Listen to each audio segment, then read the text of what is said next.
দেখ দেখ নতুন মুসলমান, এই কথাটা কেউ বলবেন না, কারণ রমজান মাস আসেই মানুষকে পরিবর্তন করার জন্য। আসসালামু আলাইকুম এভরিওয়ান, কেমন আছেন সবাই? আসলে সবাই ভালো আছেন।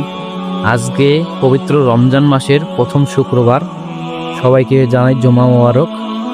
আর একটা কথা, একটা মেসেজ তোমাদেরকে দিতে চাই যে এই রমজান মাসে কারো পরিবর্তন দিকে হাসবেন না, কারণ রমজান মাসটা আসেই মানুষকে পরিবর্তন করার জন্য। আর যারা বলে যারা নতুন নতুন নামাজ পড়তে যায়, তাদেরকে দেখে সবাই হাসি ঠাট্টা করে, দেখ দেখ নতুন মুসলমান, এই কথাটা কেউ বলবেন না, কারণ রমজান মাস আসেই মানুষকে পরিবর্তন করার জন্য। ঠিক আছে, কেউকে নিয়ে হাসি ঠাট্টা করবেন না। যে যাই করছে ভালোর জন্যই করছে। রমজান মাস আসলেই পবিত্র একটা মাস, সবাই পরিবর্তন হওয়ার চেষ্টা করছে। আমার পক্ষ থেকে রমজান মাসের পবিত্র শুক্রবারের সবার জন্য দোয়া রইল। আর তোমার বাড়ির আশেপাশে যে গরিব লোকজন আছে, তাদেরকে তোমার সবাই একটু সাহায্য করো, কারণ রমজান মাসে কেউ অনেক ফলমূল বাই দিয়ে ইফতারি করে, কেউ ইফতারি করতেই পারে না, তাদেরকে একটু সাহায্য করো।